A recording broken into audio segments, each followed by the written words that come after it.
All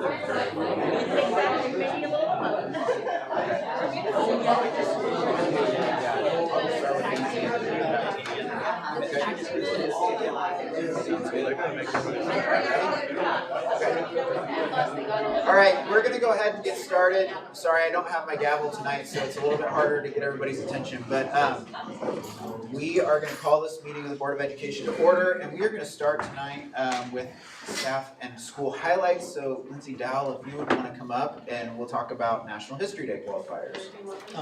Wherever. Yes. Very good. Different place tonight, so I don't even know where to look.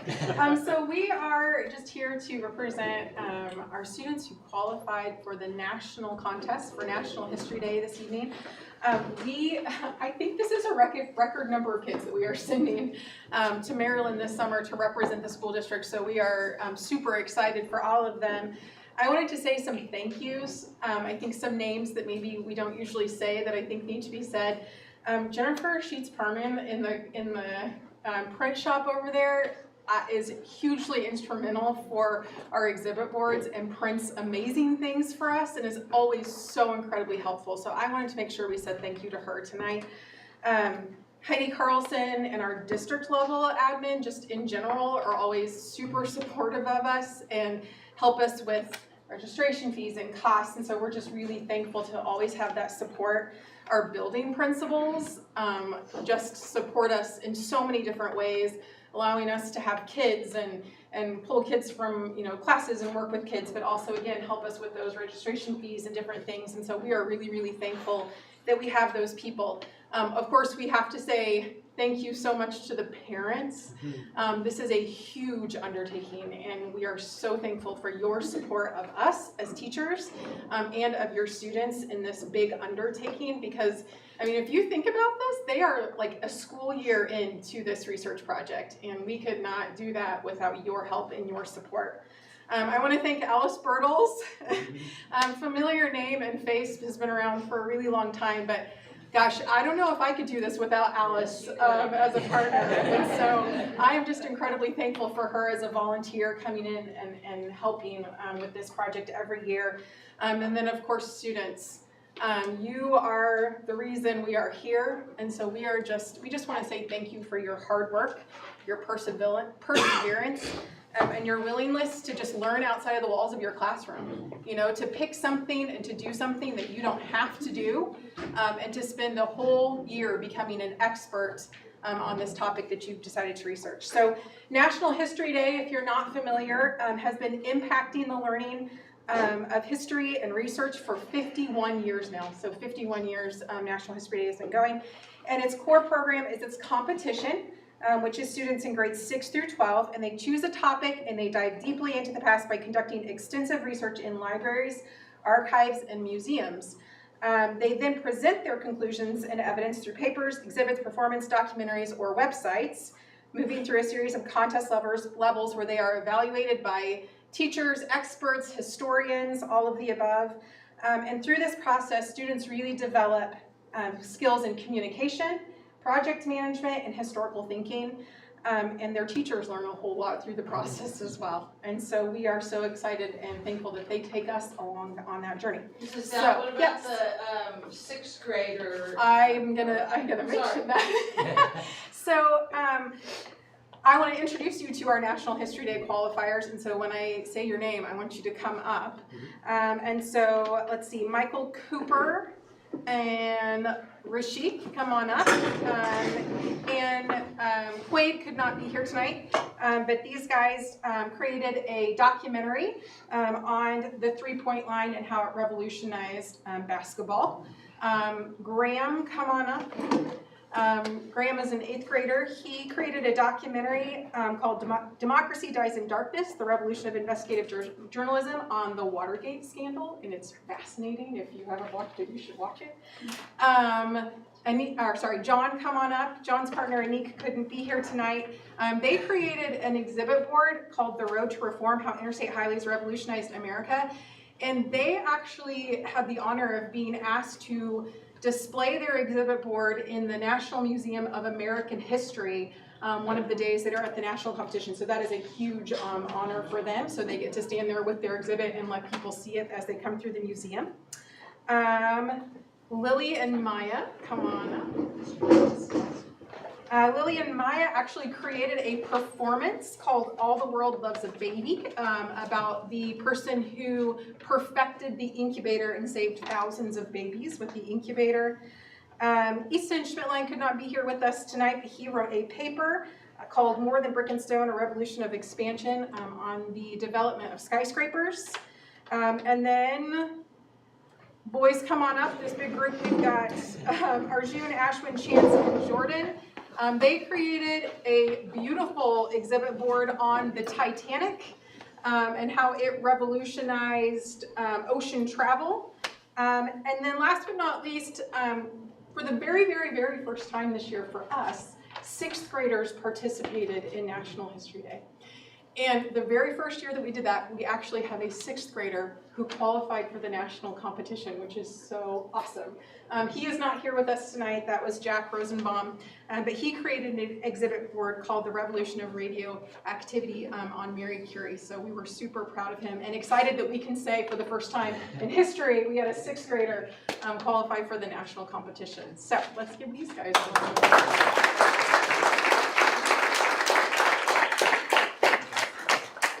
I don't know if you guys have any questions for them or not, but you're willing to ask them, or we can just take our picture.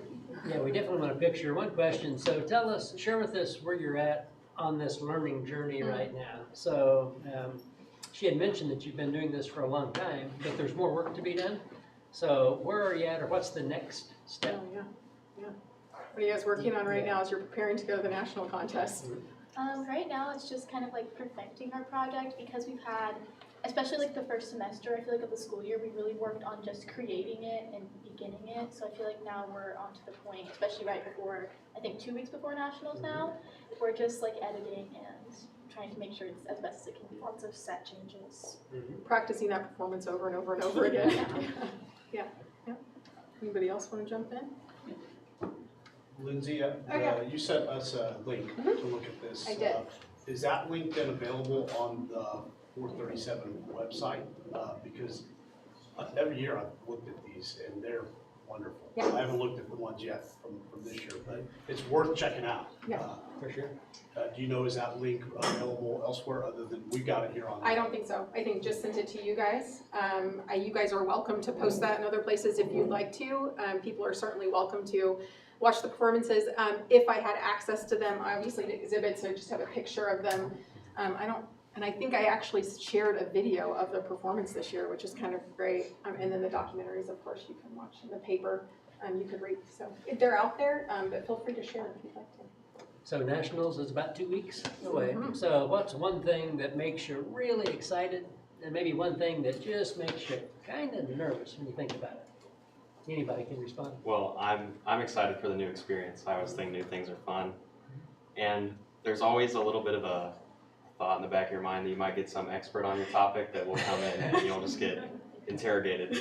But I think I know enough that I should be able to hold my own. That's right. Yeah. Awesome. Yeah.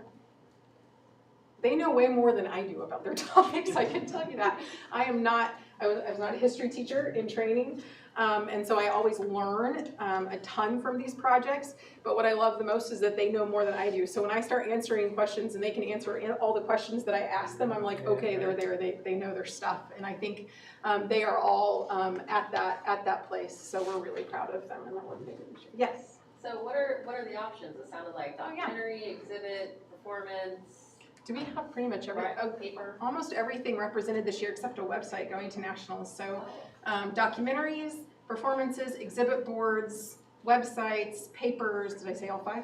There are 5 different things. So that's something that we always talk about National History Day that we love, is that they get a choice one of what they want to learn about. And how often in school does a teacher say, whatever you want to learn about, you can learn about. So they get a choice in that, but also they get a choice in how they represent their research, which is great. So that gives them some creative freedom as well. Yeah. And I think some of them stretch themselves. Like, I don't know that Lily is an actress, but she did a performance and she did fantastic. She does a wonderful job. And so some stretching there as well. The only other thing I have is a trivia question. So a couple of the guys there, you did a three-point study. Yeah. Out of this table, one person here led the conference in three-pointers in 1989 at high school. Really? Yeah, who's that been? Oh, no.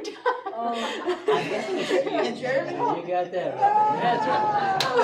That's right. I'm just playing. Yeah, I'm just playing. There you go. Yeah, awesome. Congratulations. Let's take a pic. Jeremy. Huge group. I don't know what to do there. Great stuff. Yeah. Jessica, I might have you give us one. Do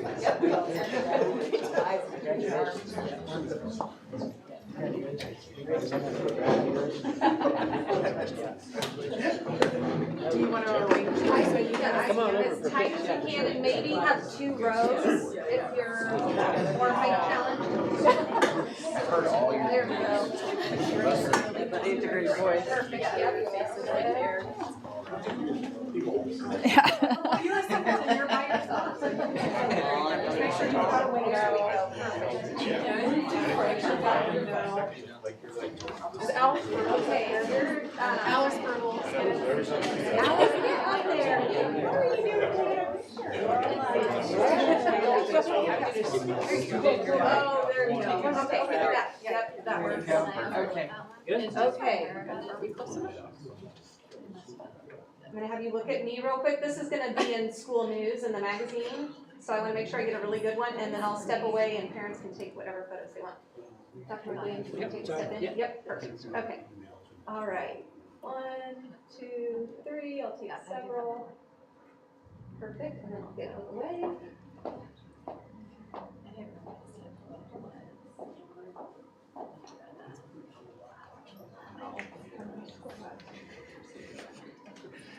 Who do you want to move? Love.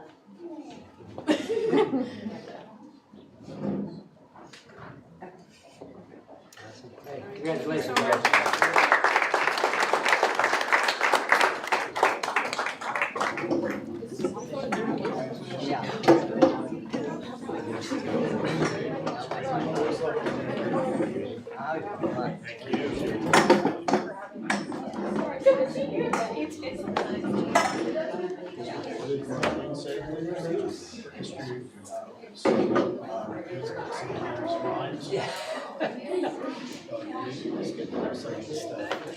All right, so next on the school highlights. Yeah, we have another guest in the audience. So Calesta Blazo is the incoming principal at Auburn Elementary. Exactly. So Calesta, if you could please stand and just kind of come up here and join us for a second. So we wanted to put a name and a face together with the Board of Education. So as a Board of Education, you're aware that Melissa Wells Martin, the current principal, is moving to the central office, and she's going to be a member of Jeff's team. So we're excited for that. And we're equally as excited to have Calesta join our team. So Calesta, I wanted to say welcome, congratulations. So glad that you're here. And if you had just a comment or two to introduce yourself to the board, that'd be wonderful. Absolutely. Well, thank you so much for having me this evening. I'm so excited to be here and join the Auburn-Washburn team. I had the privilege of spending the day at Auburn Elementary with Ms. Wells Martin and the staff and the students for field day, which was the best day ever. It was so fun. A little soggy, a little wet, but that's okay. They made the best of it. So it was wonderful. I am wrapping up my 20th year in education, and so I have worked as in many different areas as a para, substitute teacher, a classroom teacher, and now into administration, and I've been in administration for 8 years. And I am just so excited to join the Auburn-Washburn community. And so I want to thank you for that opportunity. And I look forward to getting to know everybody and moving forward with that. So thank you so much for having me this evening. So glad you're here. Yeah, Thank welcome. you. Thank you so much. Thank you. Say hi to everybody. Oh, yeah. Thank you. Yeah. So nice to meet you. Nice to meet you. Nice to see you again. Nice to meet you. So nice to meet you. All right, before we move on to public comment, we are at Washburn Rural Middle School tonight to highlight our outdoor ed and the new classrooms for outdoor ed that we have through the bond projects as we're wrapping up the last round of bond projects this summer. It's really fun to get to see all the completed projects and see all the places that our public support has been able to give us to enhance the education of students. So wonderful place that all of the grade levels at our school, elementary, middle, get to come and experience and really get to have a fun time. So is there any public comment tonight? Let me see. All right, no public comment tonight, so we'll move on to roll call. The board would ask that, or sorry, everyone is present except for Brad Miller. And then we'll move on to 3.02, approval of the agenda. Mr. President, I move that we approve the agenda as published. Second. There's been a motion and a second. All those in favor? Motion passes 6-0.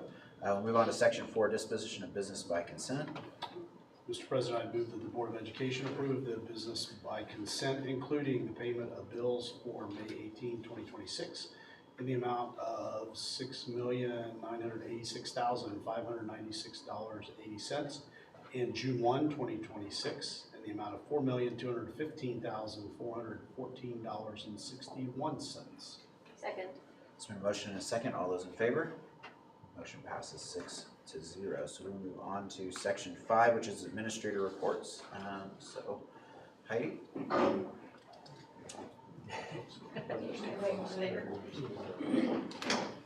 evening, everyone. Good to be here with you guys. Well, I am incredibly proud to share some wonderful news with you all about our special education department. We recently received our official IDEA State Performance Plan report from the Kansas State Department of Education. So I am thrilled to inform you that we have been awarded a meets requirement level of determination for the school year. To put that into context a little bit, it's the highest status that a local education agency can achieve from the state. So it means that our district met every single compliance indicator, we submitted flawless data, and we successfully fulfilled our federal requirements. And as a result of this status, we're able to have some financial flexibilities regarding our federal funding, and we can get some stipends for continued leadership and professional development, specifically in special education. So this is a technical state level report, but a perfect score. It just doesn't happen on paper.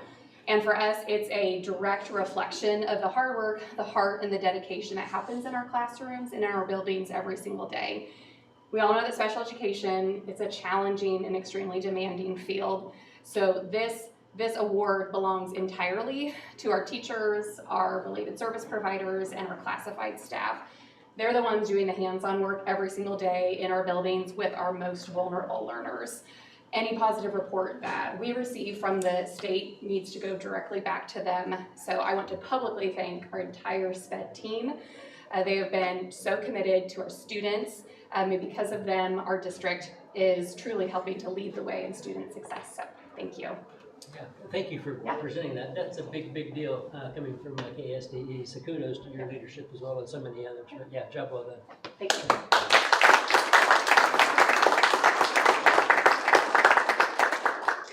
And then the next administrator report, the ECU program update. Yeah. Catherine, please come on up and join us. All right. Okay, so welcome to our new environmental education classroom and facility. I want to thank you for taking the time to visit the space and get to go and see all the classrooms. This facility represents a continued investment in hands-on, real-world learning opportunities for the Auburn-Washburn students. We appreciate the district's support, operation, collaboration with teachers, community partners, working from district leaders, and then also all of this could not be done with our staff who support the teachers as we go through. So let's touch a little bit on the legacy of this program. So environmental education has been in the district since 1993. For more than 30 years, students have come to our environmental lab to receive hands-on environmental learning. Generations of students have experienced this lab and built connections to science and the natural world through many of these experiences. And this new facility will represent a brand new chapter in our history. And instead of a single field trip, which was traditionally done with our students, we now get to grow and develop more experiences with them throughout the school year. So with this new chapter, our mission now is to inspire every student to explore connections between people, the environment, and innovations. STEAM stands for Environmental Science, Technology, Engineering, Expression, and Math. It's our district's approach to making learning experiential, to connect science, literacy, and career awareness through hands-on, place-based experiences aligned to what teachers already teach. By bringing students to the STEAM lab multiple times a year, we deepen our understanding, increase engagement, and help students see how learning connects to their real world. All right? So why go through this process? Well, research and classroom experiences show that students often retain concepts more deeply when they are actively investigating and apply them.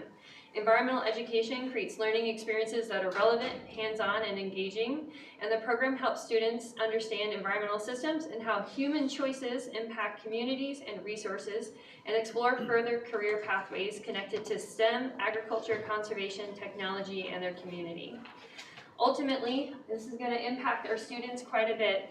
We serve kindergarten through 6th grade. A little over, close to 3,000 students will go through this program. Our students are going to come to this new space and experience science in a brand new way that cannot be done in a traditional classroom setting. Their learning will be extremely beneficial to them as they'll collaborate and develop critical thinking skills and problem solving through many of our exploration processes. Okay. What this facility specifically does is it allows us to create a central hub for environmental learning and STEM education. It allows students to easily move between the classroom instruction and outdoor field experiences seamlessly throughout the year. Traditionally, we've only done once a year, and now our kindergarten through 2nd grade will come twice a year, and 3rd grade through 6th grade will get to experience three sessions a year, which is huge to the undertaking, but could not be done without district support. All right. Ultimately, okay, we're going to really enhance and bring multiple levels to this work. We're going to make connections between community partners, and we're going to increase our technology so that elementary students can see the CTE pathways at a sooner, develop interdisciplinary projects, and see the community in a whole new light. They're going to get a brand new, these are all done in our spring, by the way, they're going to get new view concept of what environmental education is, a rebranding and a refreshing, and ultimately still maintain the core benefits of environmental education, which is get kids outside and get them learning and hands-on. Our long-term vision is to create a continued lasting district asset that supports students for generations to come. So thank you again for supporting the innovative learning opportunities here at the Esteem Lab. We are proud of our history with environmental education and excited for the future. Awesome, thank you. Yes. Questions about this program? Hey, Mike or Rich, where we're sitting right now, what did that used to be before this remodel and pond construction? This used to be an 8th grade pod. Yeah. What's the champion? Yes, yeah. Part of it was the wave over there, so Yeah. yeah, it was an 8th grade pod. That wasn't part of the original renovation, so this is definitely a different change. As a compliment to many, so this used to be the largest middle school in the state of Kansas. When you open up a second, that's no longer the case. So you go from cruising real close to 1,000 kids down to, over time, this year over 700, but now we'll be below 700 moving forward. So there was some extra space. So, okay, what are we going to do with the space? And so we found a need that was going to make a huge impact in investment on kids. And so by making this upgrade, as you just said, we're tripling almost the number of opportunities for elementary kiddos to come out here and to be outdoors and learn all the amazing things through science in the outdoor environment. So kudos to Dr. DeSoto and so many to pull this off. Job very well done. I know, maybe just a comment. Catherine gave us a tour before, and you guys have done a great job with this space. It's super fun. I know my daughter, as an 8th grader, came out and helped with younger kids, and my other kids have experienced it, and they always come home really excited for those days.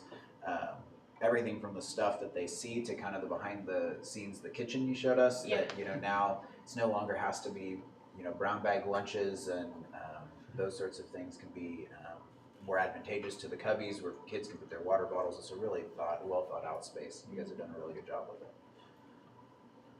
How much space do you have to the north when you take kids out? About how many acres? There's a little over 50 acres of land, mixture of prairie, our large pond, frog pond, and some forest Spooky Woods is what it's called.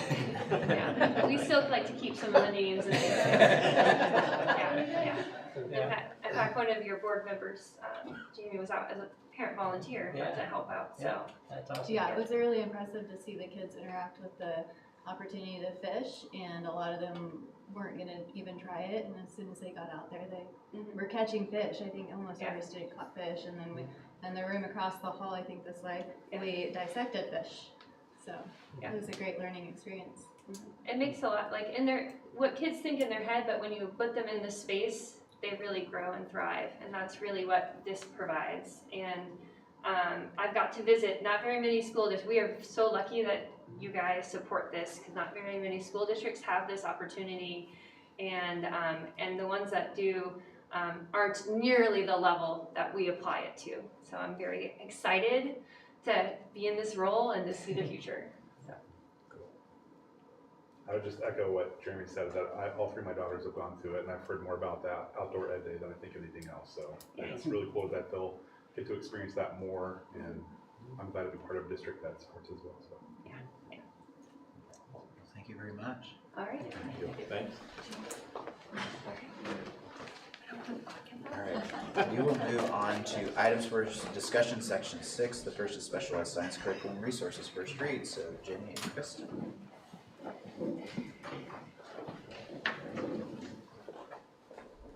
Good evening. While Patrick is getting us set up, I am so excited to have a partner with me this evening for 2 of our items for discussion. So I'm very excited to introduce Kristen Barkmeyer to you. She is going to be taking over for me as Director of Secondary Education as of July 1.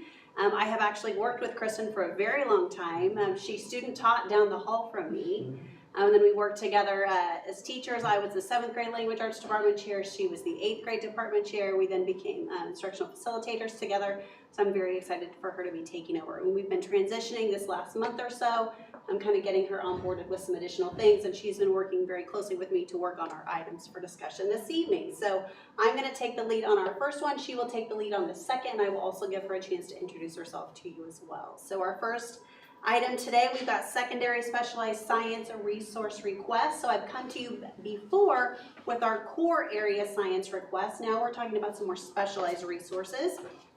So we've got a few courses here. So of this list, we have AP Bio, AP Chemistry, AP Physics, AP IB Environmental Science, Biotechnology Essentials, as well as Honors Biology 2, that we're looking for some either updated resources or newer versions of their current resources. So if you look at this list here for AP Bio, they just need an updated version of their resource Campbell Biology in Focus. AP Chemistry also needed an updated version for a molecular approach. AP Physics is requesting a new resource called College Physics, a Strategic Approach. And AP IB Environmental Science, it's also a new resource called Environmental Systems and Societies Course Companion. A couple more courses here to note. We've got a new resource for Biotechnology Essentials, which is basically a workbook that goes along with a lot of the things that Mike Steiner has put together for that course, as well as Honors Bio 2, a new resource, as well as an updated version. There's 2 resources for that course because the first semester is about genetics, second semester is about microbiology.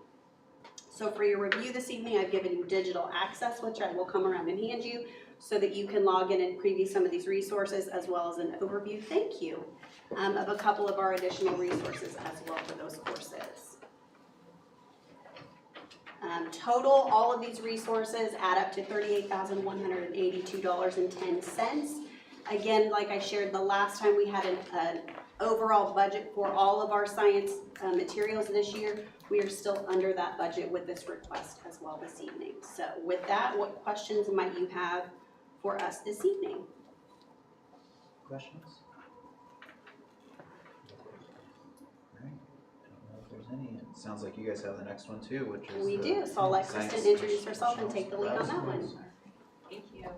As Jenny said, I'm Kristen Barkmeyer. I've been with the district for 16 years. I started, like Jenny said, I student taught here over in the 7th grade hall. And then I became an 8th grade language arts teacher, and I did that for 7 years. And then I was an instructional facilitator here for 8 years, and then I've spent the last year as the Dean of Students at Washburn Rural North. I'm very excited to continue to serve our community in this new capacity, and thank you for letting me be here today. So the item that I have, there's no slide deck for, but it is continuing with the science curriculum. So our district curriculum committee has continued to review and refine the grade 6-12 science curriculum and instructional resources to help us align with the next generation science standards and emphasize three-dimensional hands-on learning. Earlier this spring, Jenny provided you with updated instructional resources for our core science courses. Tonight's request is for the lab materials needed to support the implementation of those updated resources. The request includes both replacement and supplemental equipment and consumable supplies. These materials will provide students in grades 6 through 12 with the equipment and consumable supplies needed to fully participate in standards-aligned laboratory experiences. And I think it should be in the folder that has the spreadsheet that has all of the supplies on there. We seek board consideration and approval of the science instructional lab supplies. The instructional resource request is for $59,507.87. What questions might you have for us? That's just for 6th through 8th or 6th through 6 through 12. So there should be tabs. They're by grade level and then by content for the high school. All right, any questions? Is there anything particularly exciting, like Newtonian or? There's lots of exciting things. So in addition to what we've done previously, they also have some new labs and things that they're going to try out that are also a part of their resource. The resource itself, the publishers try to sell you their lab kits. However, they're very pricey, and a lot of the materials and supplies we already had. They will be doing updated and new labs, just we supplemented with some additional resources. So hopefully we don't like blow up anything or burn anything. All right, thank you guys. Thank you. All right, we'll move on to 6.03, which is board policy update, JCDC. Yeah, so 6.03 and 6.04 are somewhat related in the sense that these are changes coming as a result of the legislative session that just came to a close. So there was a House Bill 2299 that is going to impact all school districts across the state of Kansas. It's kind of a two-part process, and KASB Legal Counsel chose to have the policies separate as opposed to trying to put them together. I'm going to take the lead on the first one, and then Jessica's going to take the lead on the second. The first portion of the bill is cell phones and other related devices in which students could connect during the school day. And the short takeaway is bell to bell, students are not to have access to their own personal technologies. And as a compliment to Ed, to Mike, to Charlie, we kind of had a lot of that in place. Took a pretty big step in that already moving into the year that just ended. The high school is going to take a little bigger bite of that apple moving into this upcoming school year. And then through the legislative session, things changed a little bit to where, okay, across the state, everybody's going to be the same. So the short takeaway is, and Ned, if I say this incorrectly, let me know, Mike, and at the elementary level, we're actually going to encourage families to not have their kids bring devices to school at all because they cannot be accessible. Well, there'll probably be some that do. So at the high school level, we're going to say, if that's you, then keep it in your vehicles and don't bring it in the building.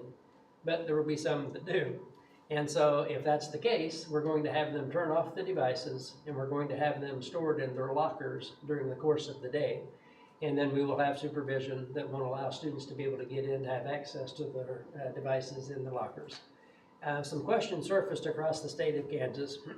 Is that enough at this time?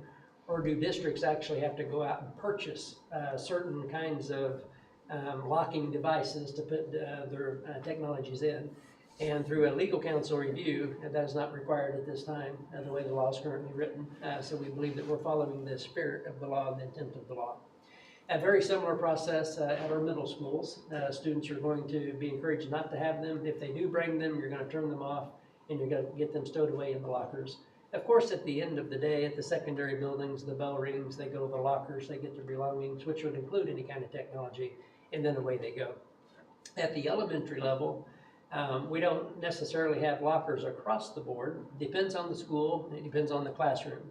So same thing, we're going to encourage kiddos not to bring it at all. But for those that do, we're going to not give them access through the course of the day at all. We still say bell to bell, but that means as soon as they walk into the doors until they walk out of the doors at the end of the day. All of our classrooms will either have lockers in the classroom or they have cubbies. And so again, we're going to have them turn off the devices. We're going to have them stored in the classrooms, and the kiddos won't be able to walk over to pick it up during the day. So follows the spirit of the law. This is, I guess, a little new at the elementary. I don't know I think each principal kind of took care of things on their own at the elementary level. Now it's standardized across the board, across the state of Kansas. I don't think that we're having huge heartburn with anything at the current time as it relates to this policy. It's a little bit more of the same. It's just a little more common across the state at this time. So I think we're going to be operational as the upcoming school year gets a little closer.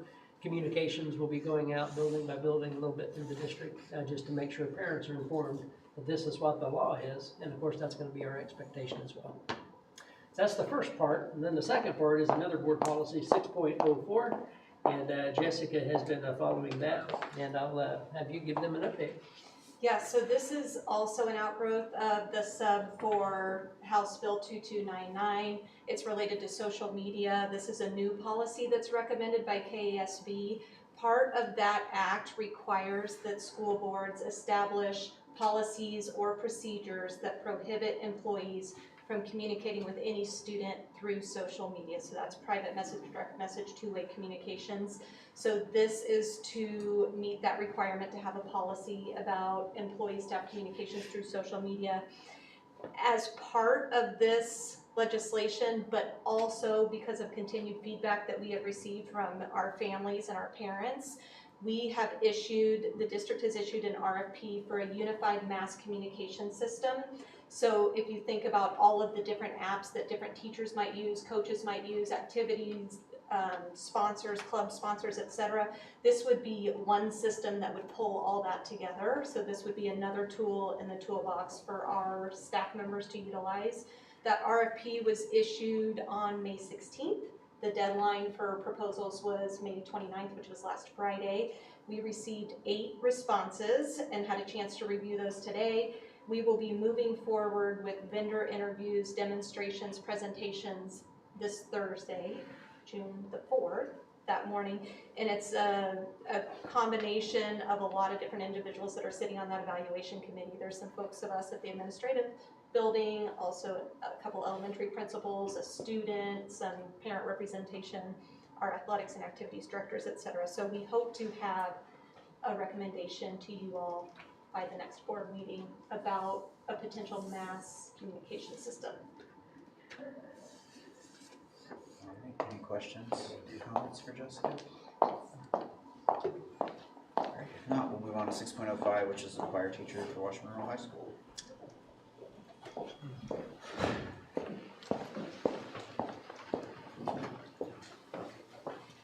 Well, good evening. Excuse me, good evening.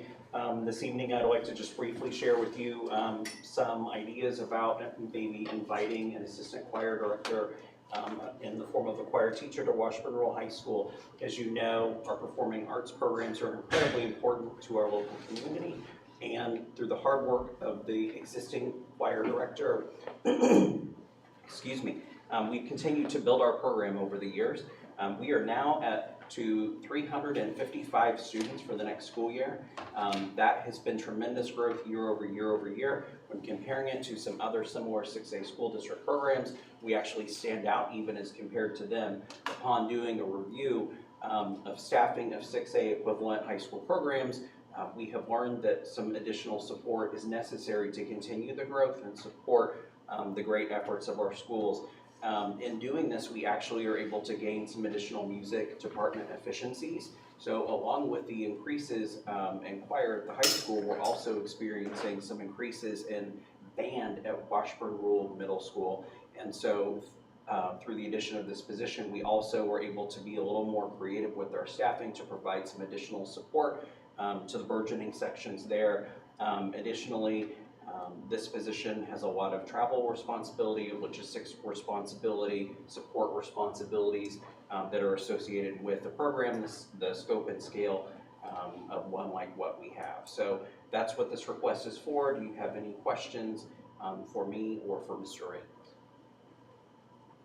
A quick question for me is, if we didn't have this position, how many students would be affected? So we would still have the 355 students, but we would have the one choir teacher who is spending a tremendous amount of time, of his own time, trying to coordinate all of this on his own. It has become increasingly challenging as he continues to build the program.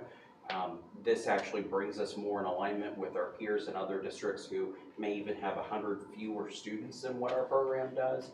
And so this would actually take some of that burden off of him as far as additional students. So as I mentioned earlier, this gives us a little staffing flexibility.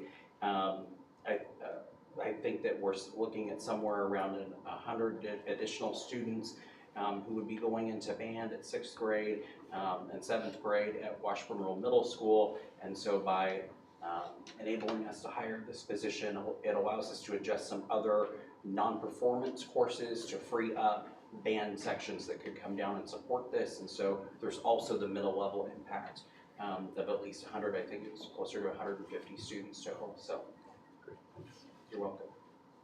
All right, any other questions or comments on that? All right, if not, we'll move on to 6.06, which is assistant volleyball coach for Washburn Rural High School. And I can take the lead on that one. Over the last probably 8 months, Brad Noller and I have been having some conversations. We've had a lot of feedback from families, especially as we have opened a new middle school and the interest in volleyball in particular, with having 2 teams of 10 each at the middle schools, which means 40 freshmen feeding into 1 team at the high school, that there was a desire among at least the volleyball families for an additional team. And so we've had conversations with the coaching staff at the high school. And so I'm bringing this forward for discussion. With volleyball being a sport with smaller teams by nature, the opportunities for female athletes in the fall is significantly less than that for males. So the proposal would be to add an assistant volleyball coach at the high school level to allow for a 4th team. Right now we have 3 teams, a freshman, a JV, and a varsity team. This would be adding a 4th team, which would probably look like a freshman, a sophomore, a JV, and a varsity team. And so open it up to any discussion. So Jeremy, you and I have talked about this, but is this recommended by the administrators of the school? Yeah, we had submitted, a form was submitted that went through a committee for review in regards to the addition of another coach. There were varying opinions based on that particular review of people that were of elementary, middle, and high school. But yeah, a form was created at the high school for consideration. Yeah. And what was the outcome of that? That particular vote was a pay committee, and it failed. Of the, I think 9 people that voted, there was 1 yes vote and 8 no votes with that group.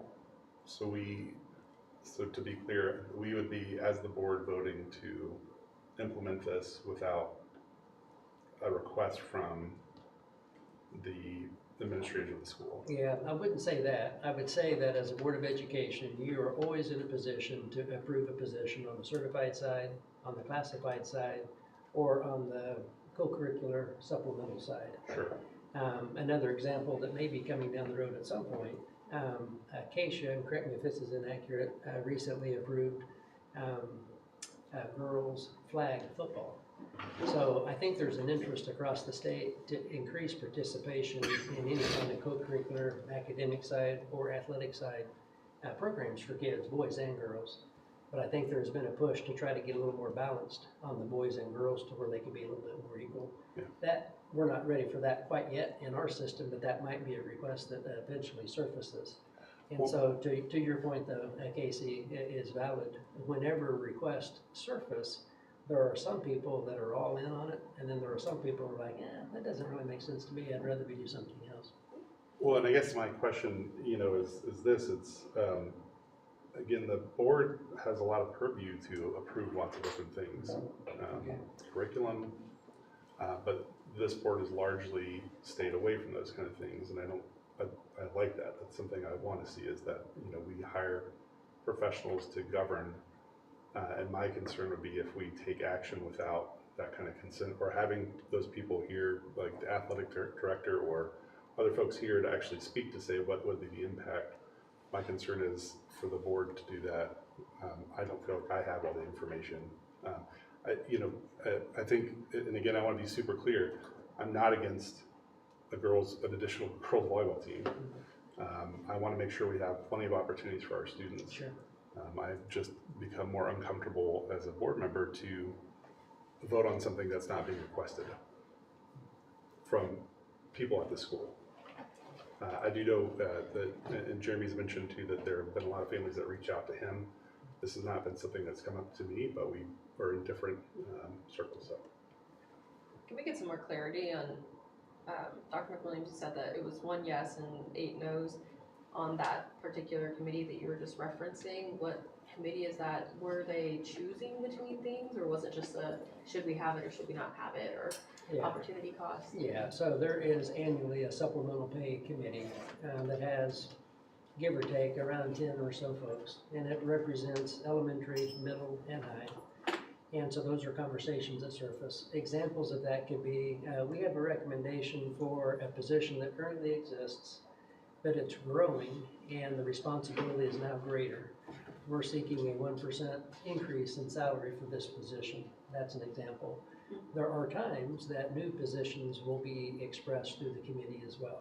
So there's a long list of items any given year that can surface from the building levels. Sometimes it's elementary, it's a little higher numbers at the secondary level because those kids are of an age that they can participate in more things.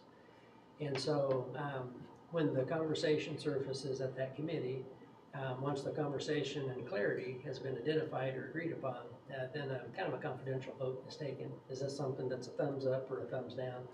And then you add up the votes. And so any given year, Shanoa, no, not all things are approved. Some will then take another year for more conversation, and then sometimes they come back, and sometimes they don't. Just kind of depends on the situation. But it's a little bit, it's usually common to have a mixed review on what the outcomes are. They're not all yeses, they're not all nos. Yeah. So are they working from like a budgetary pool or something like that to decide what these should be? Okay. Not so much that. Yeah, not so much that. Of course, many things we do at the end of the day, finances are always part of the conversation, but not the sole part. Yeah, I think for the most part, it's looking for the right opportunities for kids.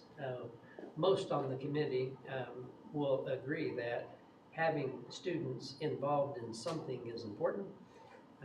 And so that's kind of the function of, well, what are those things that make the most sense? Yeah.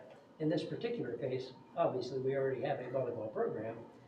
The request is to get more kids to be able to participate in the program.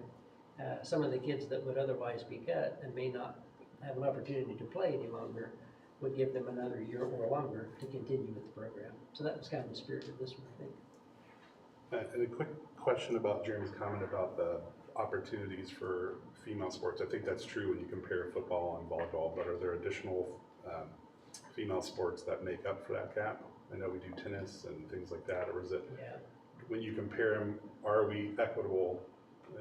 I'm going to say, and again, Ed, correct me if this is inaccurate, as we move into the winter sports, I'm going to say we are equitable for the simple reason that we have an extraordinary girls wrestling program. There are many schools in the state of Kansas that have far more boys that are wrestling than girls.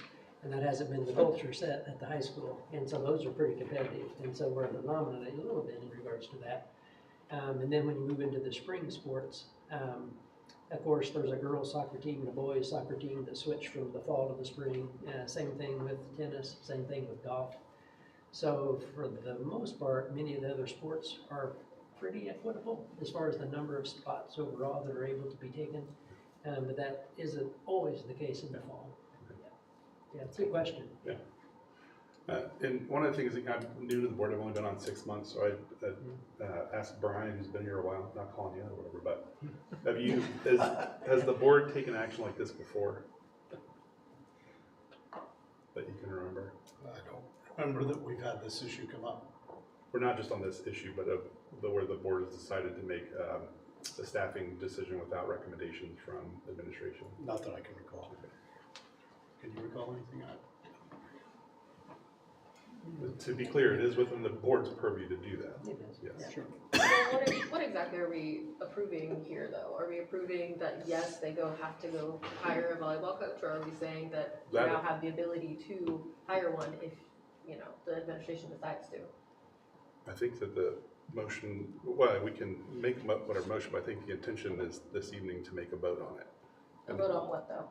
On the creation of this position. On an assistant coach, which would give authority to be able to hire another coach, which would then create another team for the upcoming 26-27 school year. So we would essentially be giving the authority to WRHS to go out and create the requisition, et cetera, That is but we're not accurate, yeah. necessarily creating the position. Or So they we're can not still, necessarily they can still saying, go choose hire one. to ignore that. They could, yeah. Is that correct? That would be an option, but it would not be the option I would think that they would choose to take. Yeah, but no, I mean, yeah, that's the reality, yeah. Could at some point somebody make a decision that I don't think we have enough kids to have 4 competitive teams this year? That could be the case, but you'd have the option to do so. I think at the current time, we have enough participation when you go through the tryout process that there's enough kids to fill more slots. But I think that's the conversation. So now we're having the conversation. The reason that it's an action item tonight is we had to cancel because of inclement weather the last board meeting. So that was an item for discussion at that time. So that's why it is back to back on this particular meeting.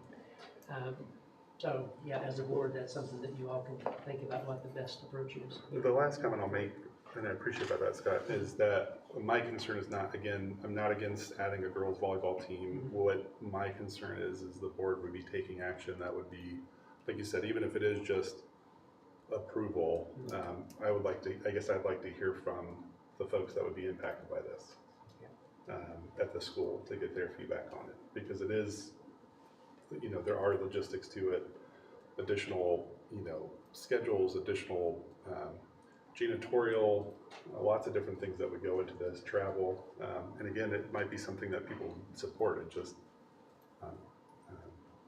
but that's it. I'll stop talking about it. Are we up against some sort of time constraint on this approval? I don't want to speak out of turn, so I think I would be mindful of it at times takes a little time to post a position to find the right person to make a fit for a coach. You don't want to be a high school that is reaching out to other schools to say, I might have a team, can I get you on my schedule? Because they're going to say, well, I can guarantee I've got a game if I go to another school because you're a question mark. And so it takes some time to create a schedule. It takes some time to get a position posted, hired. They're all workable things. I've never been one to try to rush anybody to make a decision. So if you need more time or more information, if you let me know what that is, I'm happy to get that for you. That's not a problem. It's on an action item tonight. As a board, you can choose to take a vote and see how it goes. You can choose to say, we're just going to take a break, and then please bring it back at the next meeting. And there's some more information that we need. So whatever you're all comfortable with is what we will do for you. But Jeremy, you said you've been working with the We've been having this conversation for a long time. Yeah. And it's just a long process to do. And my fear about what Dr. McWilliams said, like the idea of being able to build a schedule this summer and being able to hire a coach, we're kind of running up against who we're already in the summer season, and just knowing all of the things going on with Borderwick and the high school and open gyms and all of the things going on, the faster we can get an assistant coach hired to be able to have help with those, the better we're going to be, you know, as far as getting the summer and starting the school year off well. I guess I have another question.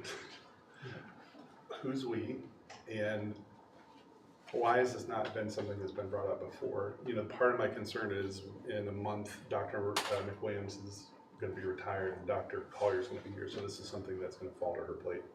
And at this point, I don't think she's been consulted on it, which is fine. She's not in the job, but we know next year there's going to be a deficit. We're going to be adding a choir teacher, and we're going to be adding this teacher. And then at some point, we're gonna have the discussion about things that we pulled away. And so that's my question is who's we and why is it now? Why has it brought up as there's not been a request? And Jeremy brought up a good point that I didn't think about, that we now have 2 middle schools, but we have the same amount of students that were coming. So is this that they got cut sooner?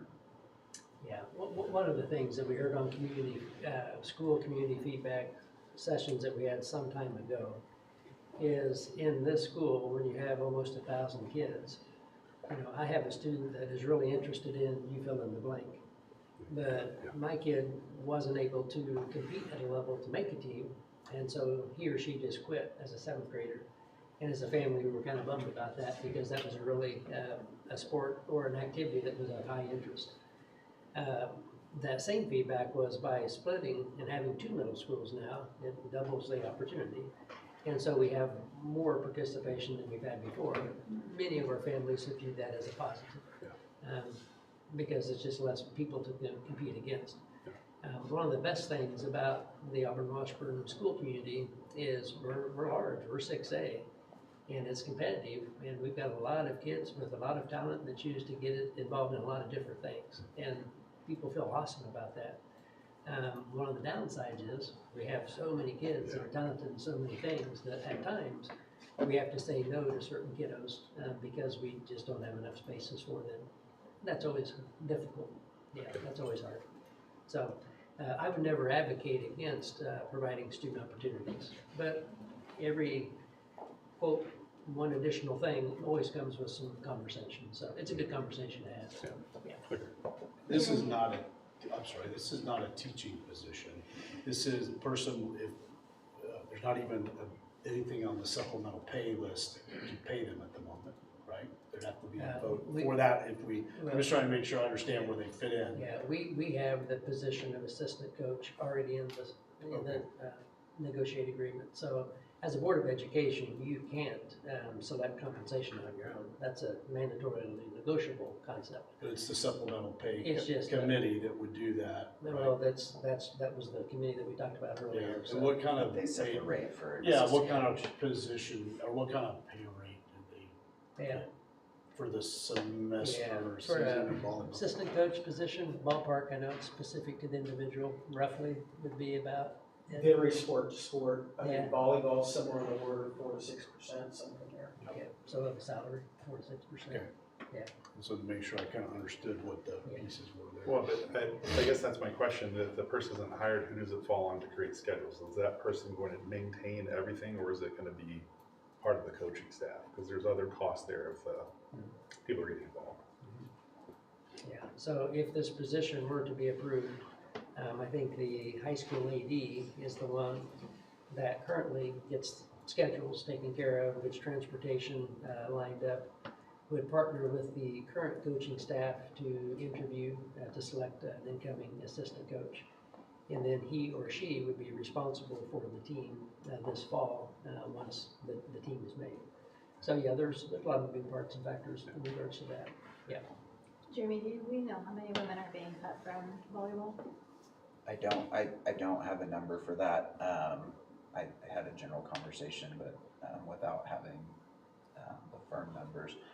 I mean, I can tell anecdotally from my daughter's experience what happened. What Scott said.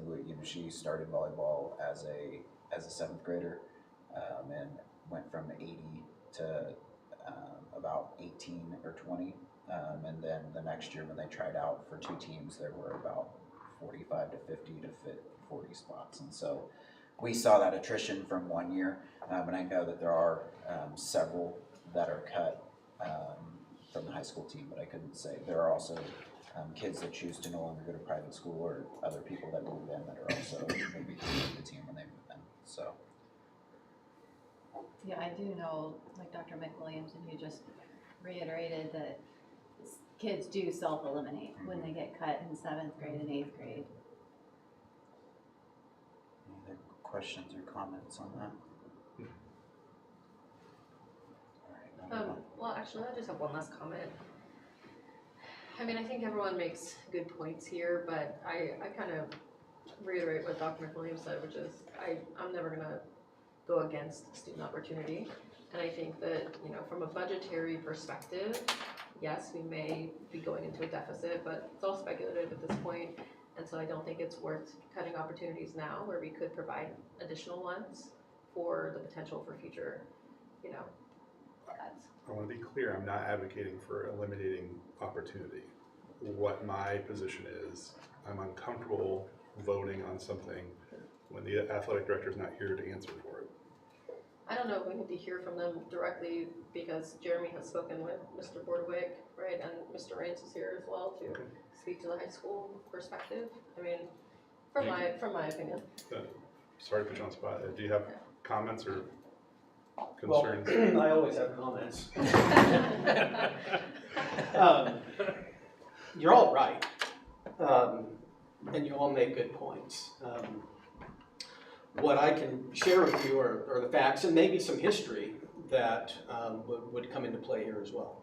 So prior to the budget crisis that we had in 2009, we had an additional level of volleyball. We had an additional level in several sports, not just volleyball. And at the time, the superintendents in this area decided that for budgetary reasons, they were going to cut those sports. So that's when they went away, was in 2009, 2010. Nobody's planned for those schedules since then or anything like that. So what is true is that we, the administration, put in a request to the Supplemental Pay Committee, and that's part of our process, for an additional volleyball coach.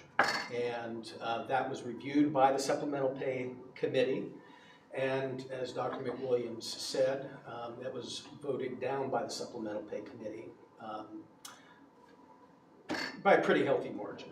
And I have a lot of years of experience with that committee. They're very deliberate and thoughtful about what they're doing and what comes out and the recommendations that they make. So, so that is true.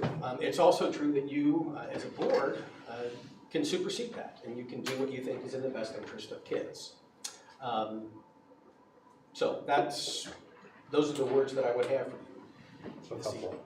It's helpful that there's a history too that this existed too. Thank you.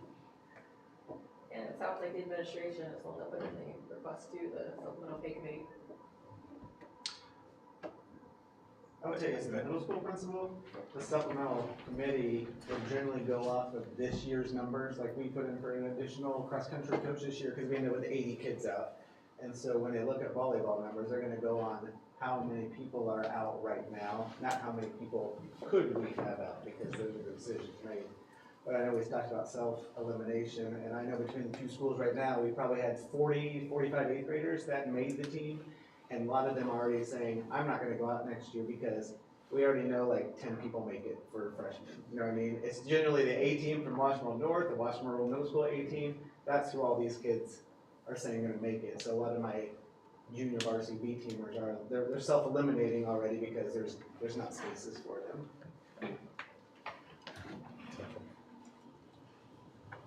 Any other questions or comments?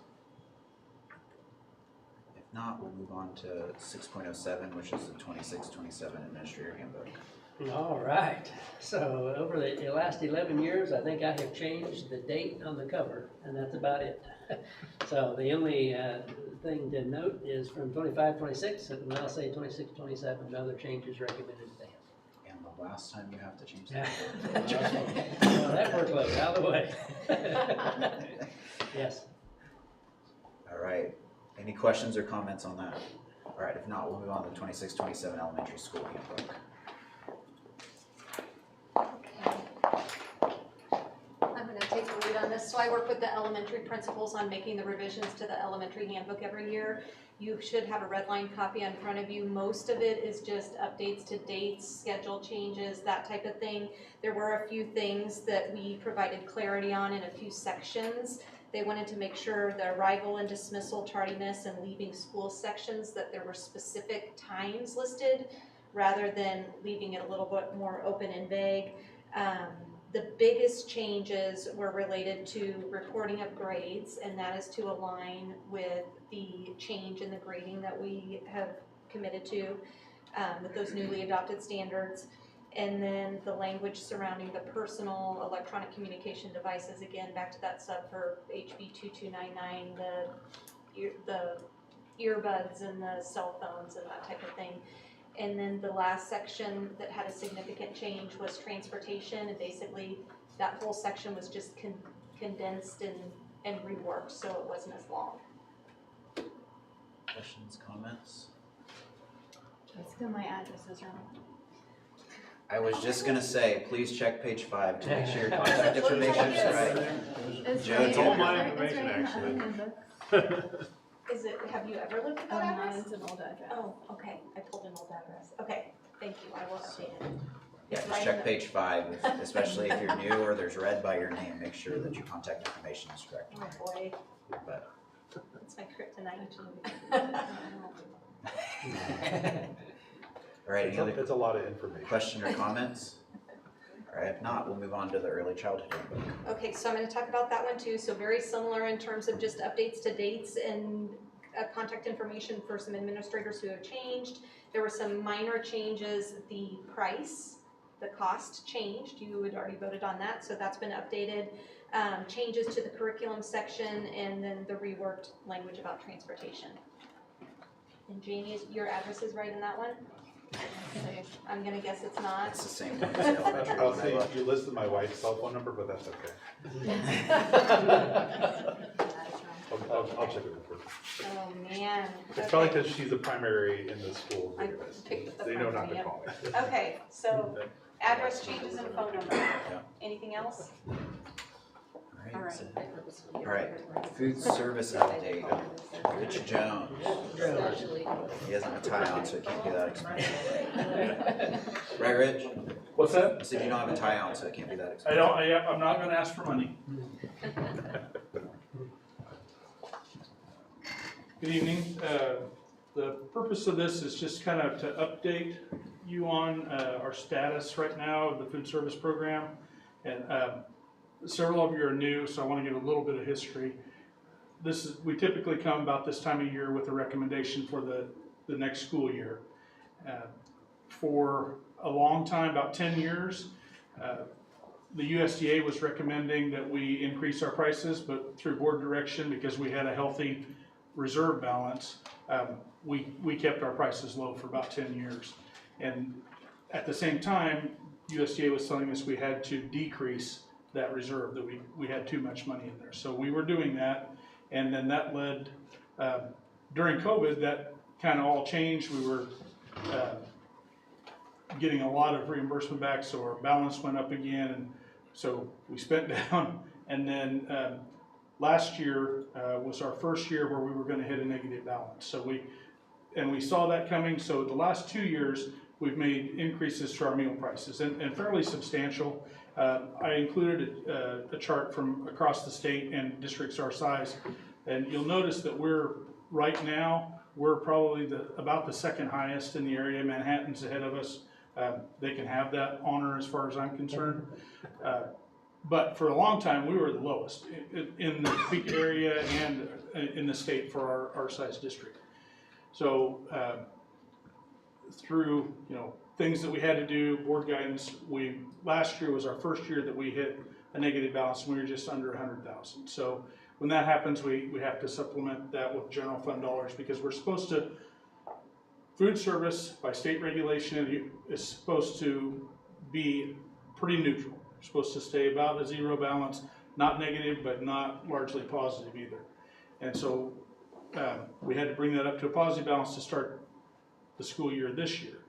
This year, we're going to end about 124 under, but we're not recommending a meal price increase, because we've taken a lot of data, we've looked at a lot of things, we've looked at our menus, we've looked at staffing. We're seeing a decrease in students, a decrease in participation, but we have some ideas that we think we could possibly hit a home run with and get our balance back where it needs to be without putting that burden on our parents. open for discussion on that. If you feel like we need to do something, we're open to that. But our recommendation right now, especially since we don't have any guidance from USDA currently, 2 years ago, USDA reduced our reimbursement. And that's what hit us hard, is we were getting $4 something per meal, and it dropped back down to about between $3.85 and $4, depending on if it was free or reduced. So that was our big hit. That's what, and it happened in July, or end of June, July, and we didn't have time to react to it. So we're not thinking there's going to be any major changes. Most districts in the area are looking at a 5 to 15 cent increase for the coming school year. We'd like to try some other things to see if we can avoid doing that this year, especially since we've had 2 years of pretty large increases. So, questions or comments for Rich? So this is just an item for discussion. Is it going to become an action item next? So It, the action yeah, item is can be, or The board wants to approve annually what the meal prices will be. So unless something changes between now and then, we'll bring back to you status quo on prices. Rich, will you give us more information either now or next board meeting on what those creative measures are? Sure, I can give. So it'll be menu planning. We have a program that Stan's working on right now. Stan's our food service supervisor. It's some creative purchasing through some co-ops for the food. We also, we've got some staff that are leaving that we're not planning on filling positions.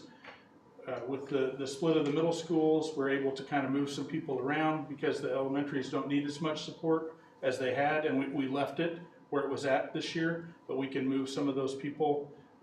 And so those are our main things that we're looking at, so the menus, some creative purchasing with food, going out to bid for the milk. There's really only 2 milk providers, and that we're kind of stuck on milk. You can see I put in there, we've seen like over a 50% increase in our milk prices.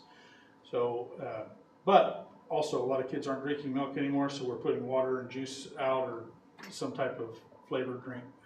So we've got, those are the type of things that we're going to try to implement for this next year, especially in the staffing areas.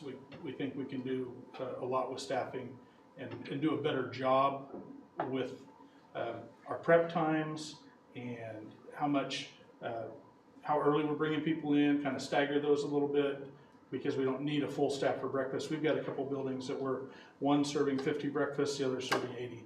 We don't need the full crew in there to serve 80 breakfasts. So shifting some hours and making some changes there. Okay, just a comment. I think it'd be pretty interesting. I don't know if you guys are already doing this, but interesting to take a look at that data and use that analysis to then be able to create more efficiencies in menu planning. Yeah, So. this is the first year that we've done that, and we have a full year now. We didn't have that in the past, so that's why I'd like to wait a year before we make any huge changes in the meal prices, because we have that data now, and so we're making adjustments based on that data. So, one thing too that I forgot to mention, I put in here, we still we qualify at Pauline Central, Pauline South, and Tallgrass for everyone to eat free. So those, we're going to do a little bit at Pauline South. Pauline Central, everybody eats breakfast and lunch. At South, they don't bring them in for breakfast unless they have told the building. But I'm planning to work with the new principal and see if he'll do the same thing that Central does, and everybody just goes to the cafeteria and we get more breakfast participation. That helps our program, because we get reimbursed for all those meals that we serve there. So. I have a question as Yes. well. So do we foresee any changes with what we're required to serve the kids with the new food pyramid changes with, I know you guys do the the protein. and now that's ultra processed, so we have to provide chicken and beef. That has not come down as a regulation for this. It could be coming, and if that happens, then we're going to have to do something, because that will cost a lot more to provide those things. But it is not a requirement this year from Kansas. So I know I know exactly what you're talking about. We've looked at that, and right now we don't have to do it. So, but yeah, if we do, then this will be a different discussion. Any other questions or comments? All right, Thank you. All right, move on to section 7, which is action items. The first thing on action items is 7.01, which is the Washburn Rural Middle School and Washburn Rural North 26-27 student handbooks. Mr. President, I move the Board of Education approve the Washburn Rural Middle School and Washburn Rural North Middle School 2026-2027 student handbooks as presented. Second. There's been a motion and a second. All those in favor? Motion passes 6-0. We're going to move on to 7.02, which is revised secondary science core instructional materials request. Mr. President, I move the Board of Education to approve the presented instructional resources in the amount of $393,625.13. Second. There's been a motion and a second. All those in favor? Motion passes 6-0. We'll move on to 7.03, which is choir teacher for the high school. Mr. President, I move the Board of Education approve choir teacher recommendation as presented. Second.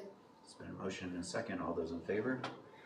Motion passes 6-0. And then the last thing on action items is 7.04, assistant volleyball coach for the high school. Mr. President, I move the Board of Education approve the assistant volleyball coach recommendation as presented. Second. There's been a motion and a second. All those in favor? Motion passes 6-0.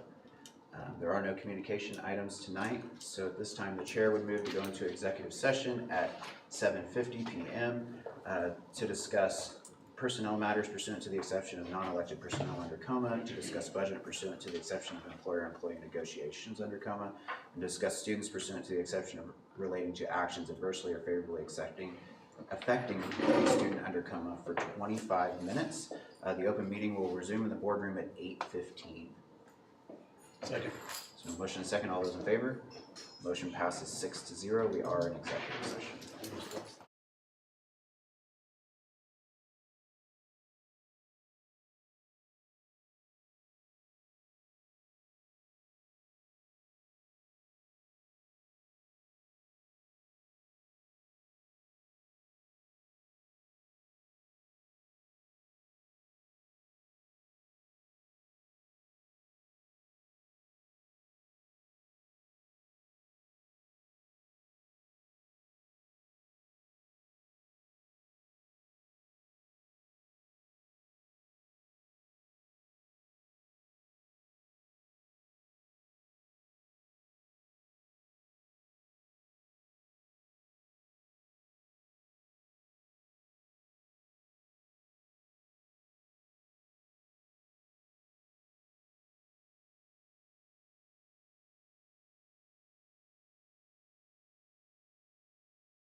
All right, we're back on the record in public session after being in executive session.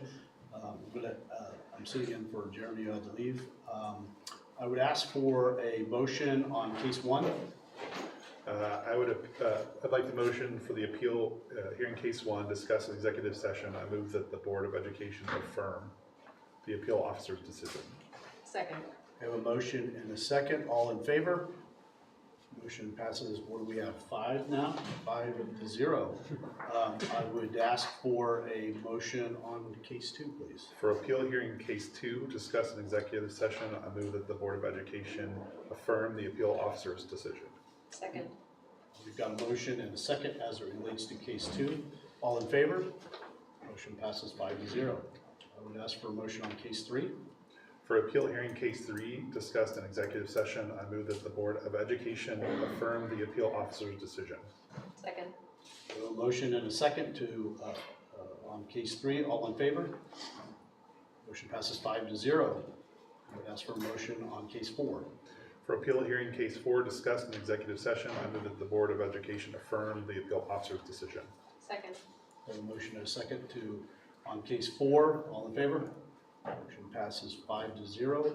I would now ask for a motion on out of district, out of attendance area students. I would move the Board of Education approve out of district and out of attendance area requests as presented for the 2026-2027 school year. Second. You heard the motion and the second. All in favor? Motion passes 5-0. I'll entertain a motion to adjourn. Motion to adjourn. Second. You heard the motion to adjourn. All in favor? Motion passes 5-0. We're adjourned. Man, that was a long